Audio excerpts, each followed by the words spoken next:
Trading tꯧꯕꯗ probability concept se karmaina sinani haibagi matangda ngasigi video se thamjage somna trading tꯧbada yamna interesting leiba miyoy ama oitaragadi video se loiba phau yengbiu haiba video se yam kanaba video ama oigani aduga stock market ta trading tꯧbagi tammiba singche summa concept singje kya kana focus tawna deba summa concept singje focus tawoi mahutta koina market understanding gumba adumbada hena lumna chatleba adubu trader singje habadi ayamana 95 to 99% se loina mangi ka hainai ko hadi zero dagi moigi report ama thoi adugi report tugi matungina day trader se 1% phade kana consistently paisa tongma ngamba se habadi mai pakpagi chang se adugi matik nemeba do khoi manipur manung da su trading na maram oiraga paisa mangma mayam leidana ado tamdi tamuba paisa mayam tingaga aduga ikan kana daba khotaba aduma mayam am leyo masi aigi concept ta haitare to award pa mayam ama leibagini na ai khanjai ko adubu stock market habase mi khudi makidi oide masi asisima mayam habadi khangbiu maramdi masi araiba thaba ama oide khoigi emotion control to bagi ma yauri banina khoi miyoy ba habase masagi emotion ji control to ba loina ngamna da banga tani yu thakpase mayam loi thangnai ni natra nupa singde adu yu thakpa toke na masa loi khangnai ni khanaba mayam ama leiba adu toke khanna tokpa ngamdaba mayam ama yauri ni sida yu thagadi ai sirani haba condition la fawba thaga sigi yauri ni masi atai nate emotion do magi yu thani magi emotion do haki emotion do control do ngamdaba haitare ko aduna trading khatagi wari nateba akoigi emotion je miyobi emotion je masagi emotion je control do ngamdragadi negative effect mayam ama laiyeba aduna stock market ta su trading to ba habase ai isani se control to ba ma darkar laiyeba adubu miyoiba hariba jiba se masana masa control to je khara wanaiba aduduna stock market ta di paisa yam mangna gani mi khuding makki natteba adubu somna stock market trading sida interest lai taragadi hoi mi khuding makki natraga su paisa tanma ngamdraga su khara amadi likhattuna paisa tanma ngamidra adugi marakta channaba honaba matamda trading psychology risk management sumbasi yamna maru oy market understanding ju maru oy tawdo market understanding ni mayam loi takna leirabane adu risk management je karamaina trading tawbada niyom chumna sinani trading psychology si karamaini niti niyom chumna sinani kaise palla palla tokpa focus ti tawna da bai tare ko adu ai youtube channel adi risk management trading psychology ja aduki matik yamna focus torakani probability hariba concept se trading psychology amadi risk management ni sisigi part am oidene ngasigi video sida probability se trading tawbada kamaina sinani habai matang dani thamgadoi ko video se haujarage hariba video se sum khara kuigibe yai aduga video om khatang dadi loiro sum ai series oina khara thagalakke example ama piraga ai kitang explain tawna bo hanage ko topic sigi hadi magi main core di kari oigani hai taragadi probability sinaraga future predict tawba yai haiba topic si oina oijage adubo koi chumnagi common people singdi probability hai taragadi uncertain event amada naina basu probability hai loi khangnari ne da ado uncertain hai tambangam daba event amada naina basu bune ado tamban ngam daba event ama naina ga karamaina future da si oirakani natraga oiroi se kamaina predict tawino gaise ahanna tabda di kya khana thajaram da busu ai bgo ai kitang ai kitang koi thoga example am piraga explain tawjage ai jana hawai nganu loirame nganu chama loirame duga nganu chama loringai timing sida ai trading tawbusu hawre matamda su ai probability concept se sum khara khangye trading tawbuda probability kamai sinani guys ado probability concept se aina sinaraga ai nganu se amata hingoi kaina aina predict tawgi aduga hoi hanaki base hingi be tawda ho aina nganu se sum loirako matamda ai mahai chaba ngamoidaba mi oini je na predict taweba aduba aina paisa khara tanabai damakta adu khanna ko haitare ko ai sum losin ba haitar adu kanda kamai da kana nganu je lo sigi kentare sidai da probability concept sinaraga nganu singji hingoi haina predict tawgidana ado nganu sidai ai sum losin gre aduga nganu singdu lai chatta loin sigi kentare sumaina koina trading da su karigum khara predict tawdu yam laiba concept ni ko ai explain toroke ai gi hui mari khak lai ꯑꯩꯒꯤ ꯍꯨꯏ ꯃꯔꯤꯁꯦ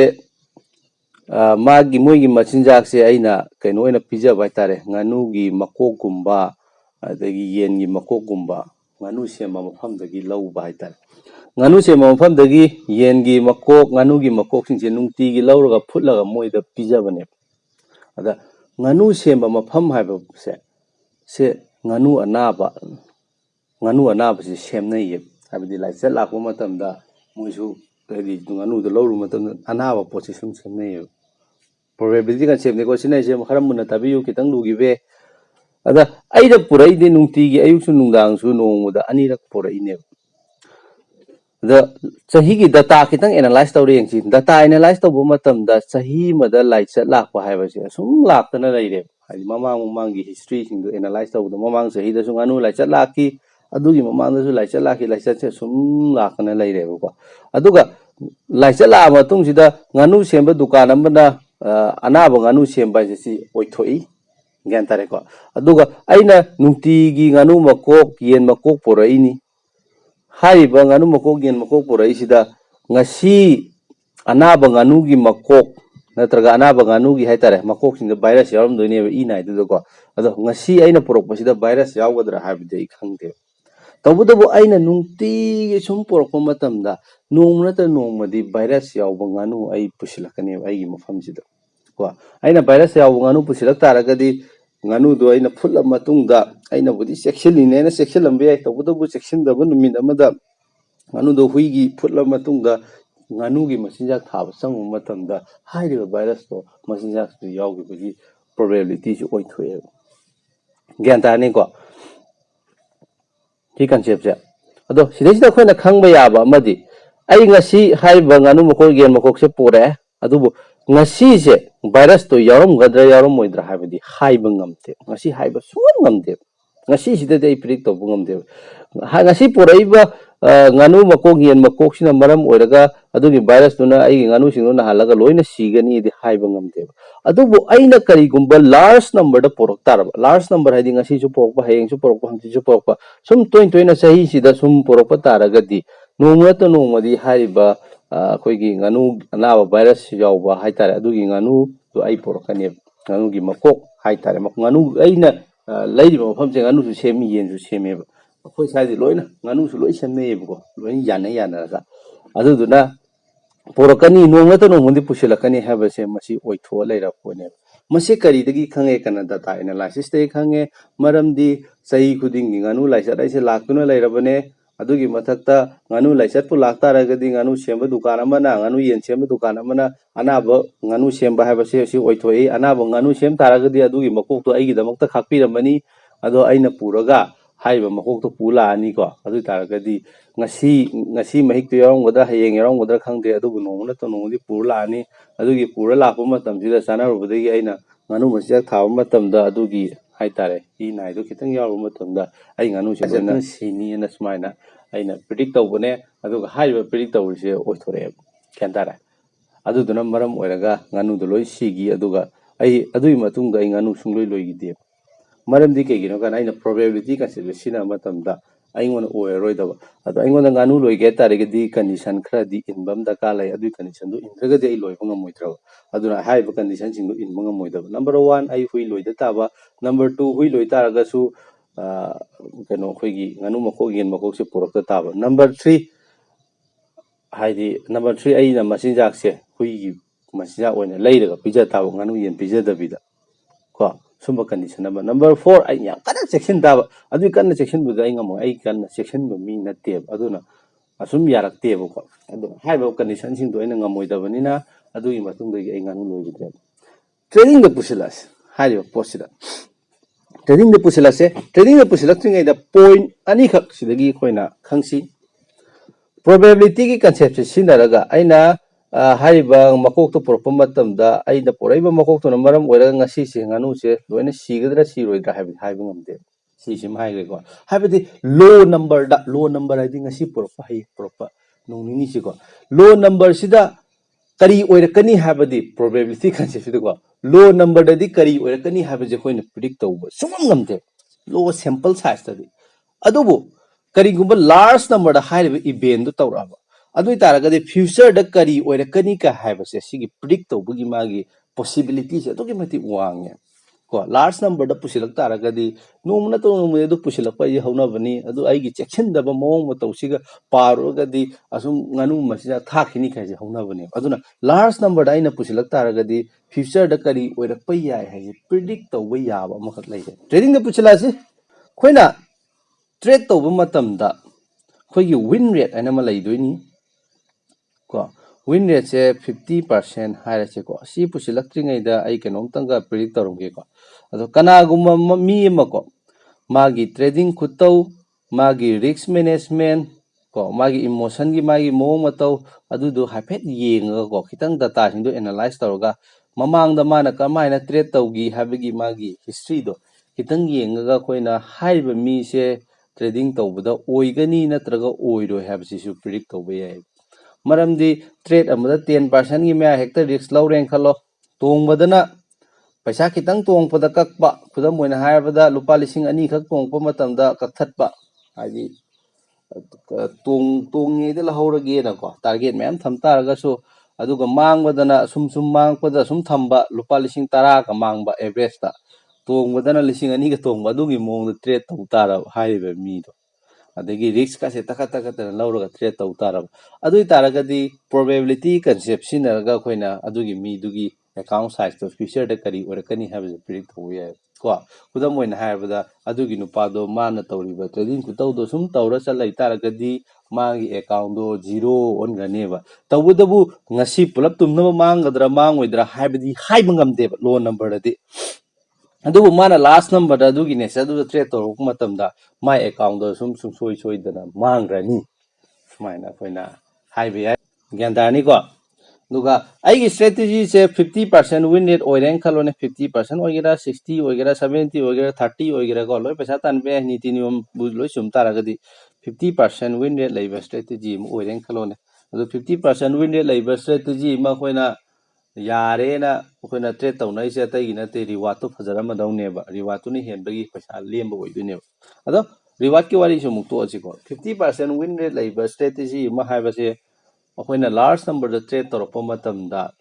trade 100 ꯇꯧꯕ ꯃꯇꯝꯗ trade 50ꯃꯨꯛ ꯀꯥꯕ 50ꯃꯨꯛ ꯄꯣꯕ ꯁꯤꯁꯤꯕꯨ 50% ꯋꯤꯟ rate ꯂꯩꯕ ꯍꯥꯏꯔꯒ ꯈꯪꯅꯩꯌꯦꯕ ꯀꯔꯤꯒꯨꯝꯕ ꯍꯥꯏꯔꯤꯕ ꯋꯤꯟ rate ꯂꯩꯕ ꯁ꯭ꯇ꯭ꯔꯦꯇꯦꯖꯤ ꯑꯃꯁꯤꯗ ꯑꯩꯅ ꯄꯩꯁꯥ ꯊꯥꯕꯁꯦ ꯍꯥꯏꯗꯤ ꯇ꯭ꯔꯦꯗ ꯑꯃꯗ ꯑꯩꯒꯤ ꯑꯦꯀꯥꯎꯟ ꯁꯥꯏꯖꯁꯤꯒꯤ ꯔꯤस्कꯁꯦ ꯀꯌꯥꯝ ꯂꯧꯒꯦꯁꯦ ꯁꯤꯁꯤꯃ ꯌꯦꯡꯁꯤ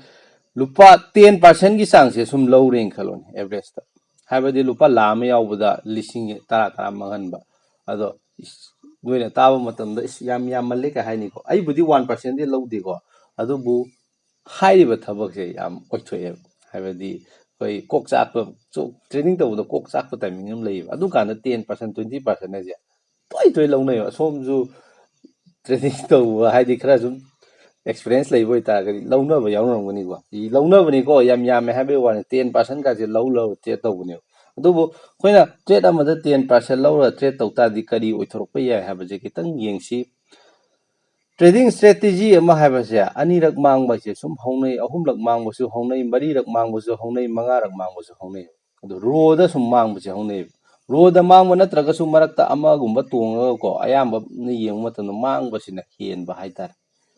ꯍꯥꯏꯔꯤꯕ ꯃꯇꯝ ꯈꯔꯗꯣ ꯁꯨꯝꯕ ꯇꯥꯏꯃꯤꯡꯁꯦ ꯁꯨꯝ ꯑꯣꯏꯊꯣꯛꯑꯦꯕꯀꯣ ꯍꯥꯏꯔꯤꯕ ꯄꯣꯠꯁꯦ ꯑꯗ ꯍꯣꯏ ꯔꯣꯗ ꯃꯥꯡꯕꯁꯦ ꯌꯥꯝ ꯃꯥꯡꯕꯒꯤ ꯄ꯭ꯔꯣꯕꯦꯕꯤꯂꯤꯇꯤꯕꯨꯗꯤ ꯁꯨꯝ ꯅꯦꯝꯊꯔꯛꯀꯅꯤ 2ꯔꯛ ꯃꯥꯡꯕꯒꯤ ꯄ꯭ꯔꯣꯕꯦꯕꯤꯂꯤꯇꯤꯗꯤ ꯌꯥꯝꯅꯤ 3ꯔꯛ ꯃꯥꯡꯕꯒꯤ ꯄ꯭ꯔꯣꯕꯦꯕꯤꯂꯤꯇꯤꯅ ꯈꯔ ꯅꯦꯝꯃꯛꯀꯅꯤ 4ꯔꯛ ꯃꯥꯡꯕꯒꯤ ꯄ꯭ꯔꯣꯕꯦꯕꯤꯂꯤꯇꯤꯅ ꯈꯔ ꯅꯦꯝꯃꯛꯀꯅꯤ ꯑꯗꯨꯕꯨꯗꯤ ꯇꯧꯕ ꯑꯗꯨꯕꯨ 5ꯔꯛ 6ꯔꯛ ꯃꯥꯡꯕ ꯍꯥꯏꯁꯦ ꯑꯣꯏꯊꯣꯛꯑꯦꯕ 10ꯔꯛ ꯃꯥꯡꯕꯁꯨ ꯁꯨꯝ ꯑꯣꯏꯊꯣꯛꯑꯦꯕꯀꯣ ꯑꯗꯣ 5ꯔꯛ ꯃꯥꯡꯕ ꯀꯥꯏꯁꯤꯗꯤ ꯈꯔ ꯁꯨꯝ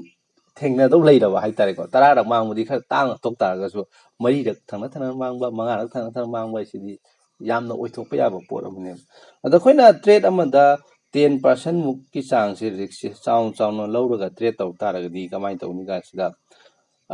5ꯔꯛ ꯅꯠꯇ꯭ꯔꯒ 4ꯔꯛ ꯃꯥꯡꯕ ꯃꯇꯝꯗꯅꯦ ꯃꯥꯒꯤ ꯑꯦꯀꯥꯎꯟꯗꯨꯒꯤ ꯅꯤꯌꯔꯂꯤ 40%ꯒꯤ ꯃꯌꯥꯗꯤ ꯆꯠꯈ꯭ꯔꯅꯦꯕ ꯒ꯭ꯌꯥꯟ ꯇꯥꯔꯦ 40%ꯒꯤ ꯃꯌꯥꯗꯤ ꯃꯥ ꯆꯠꯈ꯭ꯔꯅꯦꯕ ꯑꯗꯨꯁꯨ ꯌꯥꯝꯅ ꯇꯦꯟꯕ ꯃꯇꯝꯗ ꯍꯥꯏꯗꯤ ꯂꯨꯄꯥ 1,00,000 ꯌꯥꯎꯔꯝꯕꯁꯦ ꯂꯨꯄꯥ 90,000 ꯅꯠꯇ꯭ꯔꯒ ꯂꯨꯄꯥ 50,000ꯁꯦ ꯌꯥꯝꯅ ꯇꯦꯟꯕ ꯃꯇꯝꯗ ꯆꯠꯈ꯭ꯔꯅꯦꯕ ꯑꯗꯨꯒ ꯑꯩꯈꯣꯏꯒꯤ ꯁꯥꯏꯀꯣꯂꯣꯖꯤꯗ ꯑꯃꯁꯨ ꯂꯩꯌꯦꯕ ꯀꯃꯥꯏꯅ ꯇꯧꯔꯤ ꯀꯥꯟꯗ ꯑꯩꯈꯣꯏ ꯃꯤꯑꯣꯏꯕ ꯍꯥꯏꯁꯦ ꯃꯥꯡꯕ ꯌꯥꯗꯕ ꯄꯣꯠ ꯑꯃꯅꯤ. ꯍꯦꯛ ꯃꯥꯡꯉꯛꯄ ꯃꯇꯝꯗ ꯍꯟꯖꯤꯟꯅꯕ ꯍꯣꯠꯅꯔꯦꯕ. ꯂꯒꯥꯎ ꯊꯥꯀꯥꯟꯗ ꯇꯧꯔꯤꯗꯨꯅꯤ. ꯂꯒꯥꯎꯁꯦ ꯂꯨꯄꯥ 10 ꯁꯨꯝ ꯊꯥꯕ, ꯁꯨꯝ ꯈꯔ ꯊꯥ ꯀꯥꯟꯁꯤꯗ ꯁꯨꯝ ꯆꯥꯎꯈꯠꯂꯛꯇꯅ ꯄꯩꯁꯥꯁꯦ ꯃꯌꯥꯝ ꯃꯥꯡꯊꯣꯛꯈ꯭ꯔꯕ. ꯌꯦꯡꯉꯨꯕ ꯃꯇꯝꯗ ꯑꯩꯅ ꯂꯨꯄꯥ 5,000 ꯄꯥꯏꯔꯝꯃꯦꯅ ꯈꯜꯂꯣꯅꯦ. 2,000 ꯅꯠꯇ꯭ꯔꯒ 3ꯁꯦ ꯃꯥꯡꯊꯣꯛꯈ꯭ꯔꯦꯅ ꯈꯜꯂꯁꯦꯕ. ꯑꯗꯨꯀꯥꯟꯗ ꯀꯣꯛ ꯆꯥꯛꯄ ꯑꯃꯁꯨ ꯂꯥꯛꯏ. ꯀꯃꯥꯏꯅ ꯇꯧꯒꯦ ꯀꯥꯟꯁꯤꯗ ꯑꯩꯅ ꯄꯤꯛꯅ ꯊꯥ ꯇꯥꯔꯒꯗꯤ ꯑꯩꯁꯦ ꯑꯩꯈꯣꯏꯒꯤ ꯕꯦꯁ ꯄꯩꯁꯥꯁꯦ, ꯍꯥꯏꯗꯤ ꯂꯨꯄꯥ 5,000 ꯁꯨꯝ ꯃꯤ ꯇꯥꯒꯅꯤꯕ. ꯂꯨꯄꯥ 2,000 ꯃꯥꯡꯊꯣꯛꯈ꯭ꯔꯦꯕ. ꯂꯨꯄꯥ 3 ꯈꯛꯇ ꯉꯥꯏꯈ꯭ꯔꯦꯕ. ꯑꯗ ꯃꯥꯏ ꯋꯥꯈꯟꯗ ꯁꯨꯝ 5,000 ꯂꯩꯔꯝꯃꯅꯤ, 5,000 ꯀꯣꯛꯁꯦ ꯁꯨꯝ ꯁꯥꯟꯅꯔꯛꯀꯅꯦꯕꯀꯣ. ꯑꯗꯨꯅ 5ꯁꯤ ꯌꯧꯅꯕ ꯍꯣꯠꯅꯔꯛꯀꯅꯦꯕ ꯑꯦꯅꯤ ꯍꯥꯎ ꯇꯧꯔꯒ. ꯑꯗꯣ ꯍꯥꯟꯅ ꯄꯩꯁꯥꯁꯦ ꯄꯤꯛꯅ ꯈꯔ ꯊꯥꯔꯝꯕ, ꯄꯤꯛꯄꯗꯤ ꯅꯠꯇꯕ, ꯁꯨꯝ ꯆꯥꯎꯔꯒꯁꯨ ꯆꯥꯡꯆꯠ ꯑꯃꯗ ꯊꯥꯔꯝꯃꯦꯅ ꯈꯜꯂꯁꯦꯕ. ꯆꯥꯡꯆꯠ ꯑꯃ ꯊꯥꯕꯗꯨꯗ ꯃꯥꯅ ꯂꯨꯄꯥ 2,000 ꯃꯥꯡꯍꯟꯈ꯭ꯔꯦ, 3 ꯈꯛꯇ ꯉꯥꯏꯈ꯭ꯔꯦ. ꯑꯗ ꯍꯥꯏꯔꯤꯕ ꯃꯥꯒꯤ ꯍꯥꯟꯅꯒꯤ ꯆꯥꯡꯆꯠꯇꯨꯗ ꯊꯥ ꯇꯥꯔꯒꯗꯤ ꯂꯨꯄꯥ ꯃꯥꯡꯈꯤꯕ 2,000 ꯔꯤꯀꯣꯚꯔ ꯇꯧꯕꯗ ꯃꯇꯝ ꯆꯪꯒꯅꯤ. ꯑꯗꯨꯅ ꯌꯥꯝ ꯊꯨꯅ ꯔꯤꯀꯣꯚꯔ ꯇꯧꯅꯕꯒꯤꯗꯃꯛꯇ ꯃꯥꯡꯈ꯭ꯔ ꯃꯇꯨꯡꯗ ꯃꯥꯒꯤ ꯊꯥꯕꯒꯤ ꯆꯥꯡꯁꯦ, ꯄꯩꯁꯥ ꯊꯥꯕꯒꯤ ꯆꯥꯡꯁꯦ ꯍꯦꯟꯅ ꯍꯦꯟꯖꯤꯜꯂꯦꯕ. ꯑꯗꯨꯅ ꯈꯔ ꯍꯦꯟꯅ ꯆꯥꯎꯅ ꯊꯥꯒꯠꯂꯛꯄ. ꯑꯗꯨꯅ ꯃꯥꯡꯕ ꯍꯥꯏꯕ ꯄꯣꯠꯁꯦ ꯑꯦꯛꯁꯦꯂꯔꯦꯁꯟ ꯊꯣꯛꯑꯦꯕ, ꯍꯥꯏꯕꯗꯤ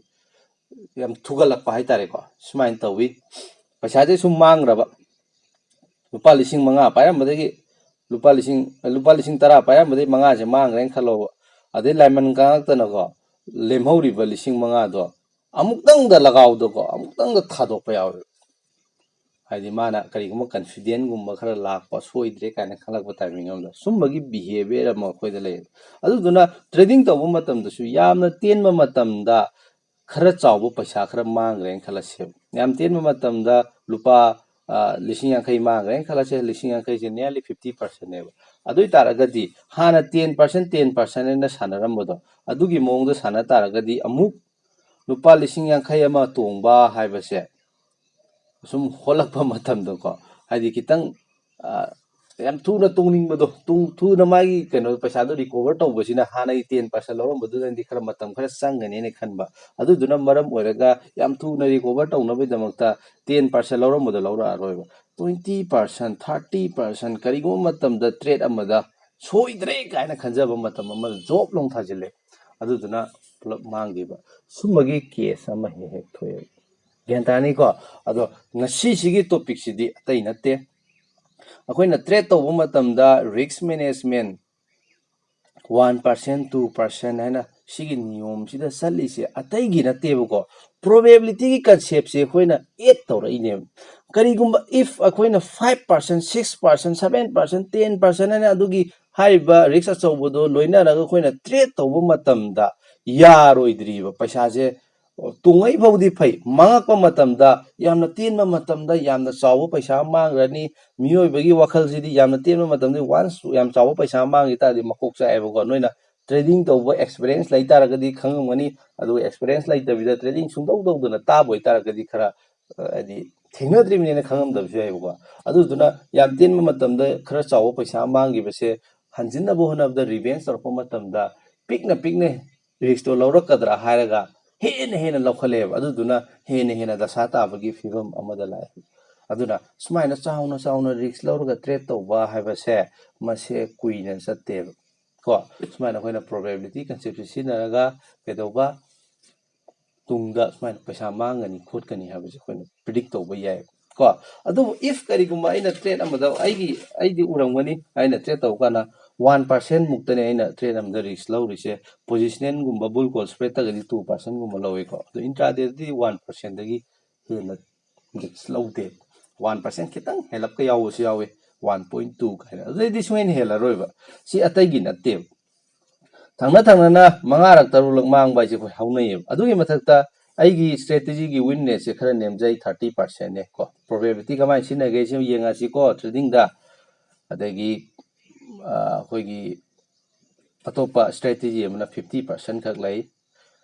याम नेमे हाइतारे स्ट्रेटजी की विननेस से 30% सिना ऑप्शन बाइंग की स्ट्रेटजी अमनी मागी कैदौबगी अइना हाइबा 30% विननेस लैतारगसु अइना हाइबा स्ट्रेटजी ट्रेड तौइनो हाइतारगदी मागी रिवार्ड से हाइतारे रिस्क रिवार्ड से 1:5 to 6 मया पिए रिवार्ड याम चावेब अदुगा 50% खक विननेस लैबसिना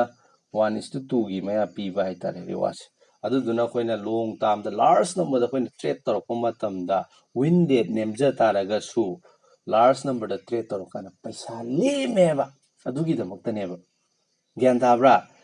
ꯔꯤꯛꯁ ꯃꯦꯅꯦꯖꯃꯦꯟ ꯄꯨꯁꯤꯜꯂꯛꯈꯤꯔꯣꯏꯁꯤꯀꯣ ꯑꯗꯣ ꯑꯩꯅ ꯉꯁꯤ ꯇ꯭ꯔꯦꯗ ꯇꯧꯔꯦꯅ ꯈꯜꯂꯁꯦꯕ ꯉꯁꯤ ꯇ꯭ꯔꯦꯗ ꯑꯃ ꯇꯧꯔꯦꯕ ngasi tꯧꯔꯤꯕ ꯇ꯭ꯔꯦꯗꯁꯦ ꯃꯥꯡꯒꯗ꯭ꯔꯥ ꯇꯣꯡꯒꯗ꯭ꯔꯥ ꯍꯥꯏꯕꯗꯤ ꯍꯥꯏꯕ ꯁꯨꯡꯉꯝ ꯉꯝꯗꯦꯕ ꯀꯣ ꯁ꯭ꯇ꯭ꯔꯦꯇꯦꯖꯤꯁꯤꯅ 30% ꯈꯛ ꯋꯤꯟ ꯔꯦꯠ ꯂꯩꯕ ꯁ꯭ꯇ꯭ꯔꯦꯇꯦꯖꯤꯁꯦ ꯑꯣꯏꯍꯜꯂꯁꯦꯅ ꯈꯜꯂꯁꯤꯀꯣ ꯑꯗꯣ ꯃꯥꯡꯕꯒꯤ ꯄ꯭ꯔꯣꯕꯦꯕꯤꯂꯤꯇꯤꯗꯤ ꯋꯥꯡꯉꯦ ꯃꯥꯡꯕꯒꯤ ꯄ꯭ꯔꯣꯕꯦꯕꯤꯂꯤꯇꯤꯁꯤ ꯋꯥꯡꯉꯦ 70%ꯅꯦꯕ ngasi ꯇ꯭ꯔꯦꯗ ꯇꯧꯔꯤꯁꯤꯗ ꯇꯧꯕꯇꯕꯨ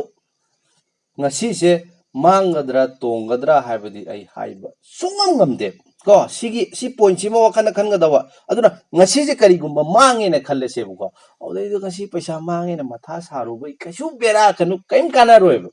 ꯃꯁꯤꯗꯤ ngasi ꯃꯥꯡꯕ ꯇꯣꯡꯕ ꯍꯥꯏꯕꯁꯤꯗꯤ ꯔꯦꯟꯗꯝ ꯚꯦꯔꯥꯏꯕꯜꯅꯦ ꯍꯥꯏꯕ ꯋꯥꯈꯜꯁꯦ ꯈꯟꯒꯗꯕ ꯑꯁꯤ ꯀꯥꯎꯕ ꯁꯨꯡꯌꯥ ꯌꯥꯗ꯭ꯔꯦ ꯔꯦꯟꯗꯝꯂꯤ ꯊꯣꯛꯆꯔꯛꯄꯅꯦꯕ ꯑꯩꯅ ꯀꯩꯁꯨ ꯀꯛꯊꯠꯄ ꯉꯝꯃꯔꯣꯏꯗꯕꯅꯦꯕ ngasi ꯇꯣꯡꯉꯦꯗꯅ ngasi ꯇꯣꯡꯕꯁꯤꯁꯨ ꯔꯦꯟꯗꯝ ꯁꯤꯀ꯭ꯋꯦꯟꯁꯅꯦ ꯑꯗꯣ ngasi ꯃꯥꯡꯉꯦ ꯇꯣꯡꯉꯦ ꯃꯊꯥ ꯁꯥꯕ ꯈꯣꯠꯄ ꯑꯁꯤ ꯀꯩꯝ ꯀꯥꯟꯅꯗꯦꯕ ꯀꯣ ꯃꯥꯡꯉꯁꯨ ꯀꯩꯁꯨ ꯀꯥꯏꯗꯦ ꯇꯣꯡꯉꯁꯨ ꯀꯩꯁꯨ ꯀꯥꯏꯗꯦ ꯃꯁꯥꯒꯤ ꯊꯣꯛꯆꯔꯛꯄꯅꯦ ꯑꯗꯨꯒ ꯑꯩꯅ ꯇꯣꯡꯒꯅꯤ ꯀꯥꯏꯅ ngasi ꯁꯨꯡꯁꯣꯏ ꯁꯣꯏꯗꯅ ꯇꯣꯡꯒꯅꯤ ꯀꯥꯏꯅ ꯈꯟꯖꯤꯜꯂꯨꯅꯣꯕ ꯀꯥꯟꯗ ngasi ꯃꯥꯡꯒꯗ꯭ꯔꯥ ꯇꯣꯡꯒꯗ꯭ꯔꯥ ꯍꯥꯏꯁꯦ ꯄ꯭ꯔꯤꯗꯤꯛ ꯇꯧꯕ ꯉꯝꯗꯦꯕ ꯄ꯭ꯔꯤꯗꯤꯛ ꯇꯧꯕ ꯉꯝꯗꯕ ꯄꯣꯠ ꯑꯃꯗ ꯑꯁꯤ ꯍꯥꯏꯕꯤꯔꯤꯅꯣꯕ ꯀꯔꯤ ꯃꯔꯝꯒꯤꯅꯣ ꯀꯥꯟꯗꯗꯤ ꯅꯪꯅ ꯋꯥꯟꯁ ꯊꯥꯖꯈꯤ ꯇꯥꯔꯕ ngasiꯗꯤ ꯁꯨꯡꯁꯣꯏ ꯁꯣꯏꯗꯅ ꯇꯣꯡꯒꯅꯤ ꯀꯥꯏꯅ ꯊꯥꯖꯈꯤ ꯇꯥꯔꯕ ꯑꯗꯨꯒ ꯀꯔꯤꯒꯨꯝꯕ ꯇꯣꯡꯉꯛꯈꯤꯗ꯭ꯔꯕ ꯑꯗꯨ ꯑꯣꯏꯇꯥꯔꯒꯗꯤ ꯏꯃꯣꯁꯅꯦꯜ ꯄꯦꯟ ꯑꯃ ꯑꯣꯏꯅ ꯐꯣꯔꯝ ꯇꯧꯔꯛꯀꯅꯦꯕ ꯑꯗꯨꯅ ꯅꯪꯒꯤ ꯇ꯭ꯔꯦꯗꯤꯡ ꯇꯧꯕ ꯅꯤꯌꯣꯝꯗ ꯇ꯭ꯔꯦꯗꯤꯡ ꯁꯤꯁꯇꯦꯝꯗ ꯐꯔꯛ ꯇꯥꯔꯛꯀꯅꯦꯕ ꯒ꯭ꯌꯥꯟ ꯇꯥꯔꯦꯀꯣ ꯅꯝꯕꯔ 1 ꯄꯣꯏꯟꯠꯇ ꯀꯩꯗꯧꯕ ꯂꯣ ꯅꯝꯕꯔꯗꯗꯤ ꯇꯣꯡꯒꯗ꯭ꯔꯥ ꯃꯥꯡꯒꯗ꯭ꯔꯥ ꯍꯥꯏꯕꯁꯦ ꯄ꯭ꯔꯤꯗꯤꯛ ꯇꯧꯕ ꯌꯥꯗꯦꯕ ngasi ꯃꯥꯡꯒꯗ꯭ꯔꯥ ꯍꯌꯦꯡ ꯃꯥꯡꯒꯗ꯭ꯔꯥ ꯍꯪꯆꯤꯠ ꯃꯥꯡꯒꯗ꯭ꯔꯥ ꯍꯥꯏꯕꯗꯨ ꯄ꯭ꯔꯤꯗꯤꯛ ꯇꯧꯕ ꯌꯥꯗꯦꯕ ꯇꯧꯕꯇꯕꯨ ꯅꯪꯅ ꯂꯥꯔꯖ ꯅꯝꯕꯔꯗ ꯇ꯭ꯔꯦꯗ ꯇꯧꯔꯛ ꯇꯥꯔꯕ ꯀꯣ ꯂꯥꯔꯖ ꯅꯝꯕꯔꯗ ꯇ꯭ꯔꯦꯗ ꯇꯧꯔꯛ ꯇꯥꯔꯒꯗꯤ ꯃꯥꯡꯕ ꯂꯣꯁ ꯍꯥꯏꯅ ꯆꯠꯈꯤ ꯇꯥꯔꯒꯁꯨ ꯃꯔꯛꯇ ꯑꯃꯨꯔꯛ ꯑꯅꯤꯔꯛꯈꯛ ꯇꯣꯡꯕ ꯃꯇꯝꯗ ꯄꯩꯁꯥ ꯑꯆꯧꯕ ꯐꯪꯒꯗꯣꯔꯤꯕ ꯁꯤꯁꯤꯒꯤꯅꯦꯕ ꯑꯩꯈꯣꯏꯅ ꯁꯨꯝꯕ ꯁ꯭ꯇ꯭ꯔꯦꯇꯦꯖꯤ ꯇ꯭ꯔꯦꯗ ꯇꯧꯔꯤꯁꯦ ꯍꯥꯏꯗꯤ ꯇ꯭ꯔꯦꯗꯁꯦ ꯃꯔꯤꯔꯛ ꯇꯧꯕ ꯃꯇꯝꯗ ꯑꯃꯨꯔꯛꯈꯛ ꯇꯣꯡꯉꯦꯅ ꯈꯜꯂꯁꯦꯕ ꯀꯣ 30% ꯋꯤꯟ ꯔꯦꯠ ꯍꯥꯏꯕꯗꯤ 10ꯔꯛ ꯇꯧꯕꯗ ꯅꯤꯌꯔꯂꯤ 3 ꯇꯣꯡꯉꯦ ꯍꯥꯏꯕꯅꯦ 7 ꯑꯃ ꯄꯣꯏ ꯍꯥꯏꯕꯅꯦꯕ ꯈꯨꯗꯝ ꯑꯣꯏꯅ ꯍꯥꯏꯔꯕꯗ ꯇ꯭ꯔꯦꯗꯁꯦ ꯅꯪꯅ 10ꯔꯛ ꯇꯧꯕ ꯃꯇꯝꯗ 3 ꯈꯛꯇꯤ ꯀꯥꯔꯕ 7ꯇꯤ ꯄꯣꯔꯕ ꯑꯗꯣ ꯄꯣꯕ ꯄꯥꯟꯗꯅ ꯃꯆꯥ ꯃꯥꯡꯍꯟꯕ ꯍꯥꯏꯇꯥꯔꯦ ꯄꯩꯁꯥꯁꯦ ꯑꯗꯨꯒ ꯇꯣꯡꯕ ꯃꯇꯝꯗꯅ ꯑꯩꯅ ꯃꯥꯡꯉꯤꯗꯨꯒꯤ 5ꯔꯛꯀꯤ ꯆꯥꯡ ꯍꯦꯟꯅ ꯇꯣꯡꯉꯦꯕ ꯑꯗꯨꯀꯥꯟꯗ ꯄ꯭ꯂꯁ ꯃꯥꯏꯅꯁ ꯇꯧꯈ꯭ꯔꯀꯥꯟꯗ ꯑꯩꯈꯣꯏꯗꯤ ꯌꯥꯝꯅ ꯐꯖꯕ ꯍꯦꯟꯁꯝ ꯑꯦꯃꯥꯎꯟ ꯑꯣꯐ ꯃꯅꯤ ꯑꯃ ꯂꯦꯝꯃꯦꯕ ꯒ꯭ꯌꯥꯟ ꯇꯥꯔꯦꯀꯣ ꯑꯗꯨꯅ ꯑꯗꯨꯒꯤꯗꯃꯛꯇꯅꯦꯕ ꯍꯥꯏꯔꯤꯕ ꯁ꯭ꯇ꯭ꯔꯦꯇꯦꯖꯤꯁꯦ ꯑꯩꯈꯣꯏꯅ ꯁ꯭ꯇ꯭ꯔꯦꯇꯦꯖꯤ ꯑꯣꯏꯅ ꯁꯤꯖꯤꯟꯅꯩꯁꯦ ꯒ꯭ꯌꯥꯟ ꯇꯥꯔꯅꯤ ꯀꯣ ꯑꯗꯨꯒ ꯄ꯭ꯔꯣꯕꯦꯕꯤꯂꯤꯇꯤ ꯀꯟꯁꯦꯞ ꯑꯃꯒ ꯁꯤꯅꯁꯦ ꯑꯩꯒꯤ ꯋꯤꯟ ꯔꯦꯠꯁꯦ ꯅꯦꯝꯕꯁꯤꯅ ꯃꯔꯝ ꯑꯣꯏꯔꯒ ꯊꯪꯅ ꯃꯥꯡꯕꯒꯤ ꯃꯥꯒꯤ ꯄꯣꯁꯤꯕꯤꯂꯤꯇꯤꯁꯦ ꯑꯗꯨꯛꯀꯤ ꯃꯇꯤꯛ ꯋꯥꯡꯉꯦ ꯑꯣꯏꯊꯣꯛꯄ ꯌꯥꯏꯌꯦꯕ ꯑꯗ ꯃꯔꯛꯇ ꯇ꯭ꯔꯦꯗ ꯃꯆꯥ ꯑꯃꯅꯤꯗꯤ ꯇꯣꯡꯕ ꯑꯗꯨꯒ ꯁꯨꯝ ꯂꯣꯁ ꯍꯥꯏꯅ ꯆꯠꯊꯈꯤꯕ ꯄꯣꯠꯁꯦ ꯑꯁꯤꯁꯨ ꯑꯣꯏꯊꯣꯛꯄ ꯌꯥꯏꯌꯦꯕ ꯑꯗꯨꯅ ꯑꯩꯈꯣꯏꯅ ꯑꯩꯒꯤ ꯁ꯭ꯇ꯭ꯔꯦꯇꯦꯖꯤ ꯑꯃ ꯊꯝꯕ ꯃꯇꯝꯗ ꯀꯔꯤ ꯑꯣꯏꯊꯣꯛꯄ ꯌꯥꯏ ꯍꯥꯏꯕꯁꯦ ꯍꯥꯟꯅ ꯈꯪꯗꯣꯛꯄꯤꯔꯣꯕ ꯍꯥꯏꯕꯗꯤ ꯑꯩꯈꯣꯏꯅ ꯍꯥꯟꯅ ꯑꯁꯤ ꯑꯣꯏꯊꯣꯛꯄ ꯌꯥꯏꯕ ꯄꯣꯠꯁꯤꯃ ꯑꯩꯈꯣꯏꯅ ꯍꯥꯟꯅ ꯃꯃꯥꯡꯗ ꯈꯤꯇꯪ ꯈꯪꯗ ꯇꯥꯔꯒꯗꯤ ꯁ꯭ꯇ꯭ꯔꯦꯇꯦꯖꯤꯁꯤ ꯇꯧꯔꯛꯄ ꯃꯇꯝꯗ ꯍꯥꯏꯔꯤꯕ ꯑꯣꯏꯊꯣꯛꯄ ꯌꯥꯕ ꯄꯣꯠꯇꯣ ꯍꯧꯖꯤꯛ ꯑꯣꯏꯊꯣꯔꯛꯄ ꯃꯇꯝꯗ ꯑꯩꯈꯣꯏꯗ ꯁꯔꯄ꯭ꯔꯥꯏꯖ ꯑꯣꯏꯔꯛꯄ ꯌꯥꯏ ꯊꯪꯅ ꯃꯥꯡꯕꯗ ꯀꯔꯤꯅꯣ ꯍꯥꯏꯔꯛꯀꯅꯦꯕ ꯁꯤꯗꯤ ꯀꯩꯅꯣ ꯍꯥꯏꯔꯛꯀꯅꯤ ꯑꯗꯨꯀꯥꯟꯗ ꯑꯩꯅ ꯁ꯭ꯇ꯭ꯔꯦꯇꯦꯖꯤꯗꯣ ꯊꯥꯖꯔꯛꯇꯕ ꯋꯥꯛ ꯇꯧꯗ꯭ꯔꯦ ꯈꯣꯠꯇ꯭ꯔꯦ ꯀꯥꯏ ꯂꯥꯛꯀꯅꯦꯕ ꯑꯗꯨꯒꯤ ꯃꯍꯨꯠꯇ ꯊꯪꯅ ꯁꯨꯃꯥꯏꯅ ꯃꯥꯡꯕ ꯍꯥꯏꯁꯦ ꯋꯤꯟ ꯔꯦꯠꯁꯦ ꯅꯦꯝꯕꯅꯤꯅ ꯑꯣꯏꯊꯣꯛꯄ ꯌꯥꯏ ꯍꯥꯏꯕꯁꯦ ꯑꯩꯅ ꯍꯥꯟꯅ ꯈꯪꯗꯣꯛꯄꯤ ꯇꯥꯔꯒꯗꯤ ꯊꯪꯅ ꯃꯥꯡꯉꯛꯄ ꯃꯇꯝꯗ ꯑꯩꯈꯣꯏꯅ ꯄꯣꯠꯇꯨ ꯏꯃꯣꯁꯟꯗꯣ ꯂꯥꯛꯄ ꯃꯇꯝꯗ ꯈꯤꯇꯪ ꯀꯟꯇ꯭ꯔꯣꯜ ꯇꯧꯕ ꯌꯥꯏ ꯍꯥꯟꯅ ꯔꯦꯗꯤ ꯑꯣꯏꯈ꯭ꯔꯕꯅꯤꯅꯀꯣ ꯑꯗꯣ ꯊꯪꯅ ꯍꯟꯖꯤꯟ ꯃꯥꯡꯕꯁꯦ ꯑꯣꯏꯊꯣꯛꯄ ꯌꯥꯕꯅꯤꯅ ꯑꯩꯅ ꯈꯤꯇꯪ ꯃꯥꯡꯖꯧꯅꯅ ꯑꯩꯅ ꯗꯤꯐꯦꯟꯁꯁꯦ ꯀꯃꯥꯏꯅ ꯇꯧꯒꯦ ꯀꯥꯟꯁꯤꯗ ꯔꯤꯛꯁ ꯃꯦꯅꯦꯖꯃꯦꯟꯁꯤꯗ ꯑꯩꯈꯣꯏꯅ ꯁꯥꯟꯅꯒꯅꯦꯕ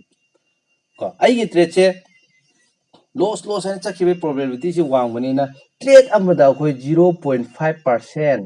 ꯑꯣꯔ 1%ꯗꯩꯅ ꯂꯧꯔꯣꯏꯕ ꯁꯤꯡꯒꯜ ꯇ꯭ꯔꯦꯗ ꯑꯃꯗ ꯔꯤꯛꯁꯁꯦ ꯈꯨꯗꯝ ꯑꯣꯏꯅ ꯍꯥꯏꯔꯕꯗ ꯅꯪ ꯂꯨꯄꯥ ꯂꯥꯛ ꯑꯃ ꯌꯥꯎꯔꯦꯅ ꯈꯜꯂꯣꯅꯦ ꯇ꯭ꯔꯦꯗ ꯑꯃꯁꯦ ꯀꯔꯤꯒꯨꯝꯕ ꯁꯣꯏꯈꯤꯕ ꯃꯇꯝꯗ ꯁꯣꯏꯕꯗꯤ ꯍꯥꯏꯕ ꯌꯥꯗ꯭ꯔꯦꯀꯣ ꯃꯥꯡꯕ ꯃꯇꯝꯗ ꯂꯨꯄꯥ 1,000,000 ꯃꯥꯡꯍꯟꯗꯕ ꯒ꯭ꯌꯥꯟ ꯇꯥꯔꯅꯤ ꯑꯗꯨ ꯑꯣꯏꯇꯥꯔꯒꯗꯤ ꯊꯪꯅꯔꯒ 10ꯔꯛ ꯃꯥꯡꯕ ꯍꯥꯏꯁꯤ ꯑꯣꯏꯊꯣꯛꯑꯦꯕ ꯑꯗꯨꯕꯨ ꯄꯥꯛꯄꯥꯛꯇꯤ ꯊꯣꯛꯇꯦꯀꯣ ꯄꯥꯛꯄꯥꯛꯄꯨꯗꯤ ꯊꯣꯛꯇꯦ ꯑꯗꯨꯕꯨ ꯑꯣꯏꯊꯣꯛꯑꯦꯕ 5ꯔꯛ ꯃꯥꯡꯕꯒꯗꯤ ꯃꯌꯥꯝ ꯑꯣꯏꯊꯣꯛꯑꯦ 3ꯔꯛ ꯃꯥꯡꯕꯗꯤ ꯐꯖꯅ ꯑꯣꯏꯊꯣꯛꯑꯦ ꯀꯣ ꯑꯗꯣ ꯊꯪꯅ ꯀꯔꯤꯒꯨꯝꯕ 10ꯔꯛ ꯃꯥꯡꯕ ꯇꯥꯔꯒꯁꯨ ꯅꯪꯁꯦ ꯑꯣꯡꯂꯤ 10% ꯈꯛꯇꯅꯦꯕ ꯅꯪꯒꯤ ꯑꯦꯀꯥꯎꯟꯁꯤꯒꯤ ꯆꯠꯈꯤꯗꯣꯏꯁꯦ ꯒ꯭ꯌꯥꯟ ꯇꯥꯕ꯭ꯔꯥ ꯍꯥꯏꯕꯗꯤ 10ꯔꯛ ꯊꯪꯅ ꯃꯥꯡ ꯇꯥꯔꯁꯨ ꯅꯪ ꯃꯨꯠꯂꯣꯏꯕ ꯑꯗꯨꯕꯨ ꯑꯩꯈꯣꯏꯅ ꯔꯤꯛꯁꯁꯦ ꯀꯩꯒꯨꯝꯕ ꯆꯥꯎꯅ ꯂꯧꯔꯦꯅ ꯈꯜꯂꯣꯅꯦ ꯂꯨꯄꯥ ꯂꯥꯛ ꯑꯃ ꯌꯥꯎꯕꯁꯤꯗ ꯂꯨꯄꯥ 10,000 ꯔꯤꯛꯁ ꯂꯧꯔꯦꯅ ꯈꯜꯂꯣꯅꯦ ꯑꯗꯨ ꯑꯣꯏꯇꯥꯔꯒꯗꯤ 10ꯔꯛ ꯃꯥꯡꯕꯗ ꯅꯪ ꯑꯦꯀꯥꯎꯟꯗ 0 ꯆꯠꯈ꯭ꯔꯅꯦꯕ ꯂꯣꯏꯁꯤꯟꯒꯅꯦꯕ ꯑꯗꯨꯗꯨꯅ ꯑꯩꯈꯣꯏꯅ ꯀꯩꯅꯣꯒꯤ ꯀꯟꯁꯦꯞꯁꯦ ꯍꯥꯏꯇꯥꯔꯦ ꯔꯤꯁꯛ ꯃꯦꯅꯦꯖꯃꯦꯟꯁꯦ ꯁꯨꯃꯥꯏꯅ ꯁꯤꯖꯤꯟꯅꯩꯌꯦꯕ ꯑꯗꯨꯒꯤꯅꯦꯕ ꯔꯤꯛꯁꯁꯦ ꯑꯩꯈꯣꯏꯅ ꯌꯥꯝ ꯄꯤꯛꯅ ꯂꯧꯔꯤꯁꯦ ꯑꯗꯨꯗꯨꯅ ꯄ꯭ꯔꯣꯕꯦꯕꯤꯂꯤꯇꯤ ꯍꯥꯏꯕ ꯄꯣꯠꯁꯤꯅꯤ ꯑꯩꯈꯣꯏꯅ ꯁꯤꯗꯩꯁꯤꯗ ꯁꯤꯖꯤꯟꯅꯔꯛꯀꯗꯣꯏꯁꯦ ꯄ꯭ꯔꯣꯕꯦꯕꯤꯂꯤꯇꯤꯒꯤ ꯀꯟꯁꯦꯞꯁꯦ ꯁꯤꯖꯤꯟꯅꯔꯒ ꯀ꯭ꯂꯥꯁꯇ ꯀꯟꯀ꯭ꯂꯨꯖꯟꯁꯦ ꯀꯩ ꯂꯩꯒꯦ ꯀꯥꯟꯁꯤꯗ ꯑꯩꯒꯤ ꯋꯤꯟ ꯔꯦꯠꯁꯦ 30% ꯂꯩꯔꯦꯀꯣ ꯑꯗꯨ ꯑꯣꯏꯇꯥꯔꯒꯗꯤ ꯄ꯭ꯔꯣꯕꯦꯕꯤꯂꯤꯇꯤꯒꯤ ꯃꯇꯨꯡ ꯏꯟꯅ ꯉꯁꯤ ꯀꯥꯒꯗ꯭ꯔꯥ ꯄꯣꯒꯗ꯭ꯔꯥ ꯍꯥꯏꯕꯗꯤ ꯍꯥꯏꯕ ꯉꯝꯗꯦ ꯇꯧꯕꯇꯕꯨ ꯂꯥꯔꯖ ꯅꯝꯕꯔꯗ ꯇ꯭ꯔꯦꯗ ꯇꯧꯔꯛꯄ ꯃꯇꯝꯗ ꯔꯤꯋꯥꯔꯗ ꯆꯥꯎꯕꯁꯤꯅ ꯃꯔꯝ ꯑꯣꯏꯔꯒ ꯄꯩꯁꯥꯗꯤ ꯂꯦꯝꯃꯦ ꯀꯣ ꯑꯗꯨꯒ ꯑꯩꯈꯣꯏꯅ ꯇꯨꯡꯗ ꯍꯥꯏꯇꯥꯔꯦ ꯇꯧꯔꯛꯀꯗꯧꯔꯤꯕ ꯇ꯭ꯔꯦꯗ ꯃꯌꯥꯝꯁꯦ ꯋꯤꯟ ꯂꯣꯁ ꯍꯥꯏꯕꯁꯦ ꯔꯦꯟꯗꯝꯗ ꯊꯣꯛꯆꯔꯛꯀꯗꯣꯏꯅꯦ ꯔꯦꯟꯗꯝ ꯁꯤꯀ꯭ꯋꯦꯟꯁꯇ ꯁꯤꯁꯤꯅ ꯃꯔꯝ ꯑꯣꯏꯔꯒ ꯊꯪꯅ ꯃꯥꯡꯕ ꯊꯪꯅ ꯄꯣꯕ ꯊꯪꯅ ꯀꯥꯕ ꯍꯥꯏꯁꯦ ꯂꯣꯏꯅ ꯁꯤꯒꯨꯝꯕ ꯒꯤ ꯄꯣꯁꯤꯕꯤꯂꯤꯇꯤ ꯂꯣꯏ ꯂꯩꯌꯦꯕ ꯒ꯭ꯌꯥꯟ ꯇꯥꯔꯦ ꯑꯗꯨꯗꯨꯅ ꯃꯔꯝ ꯑꯣꯏꯔꯒ ꯑꯩꯅ ꯔꯤꯛꯁꯁꯦ ꯆꯥꯎꯅ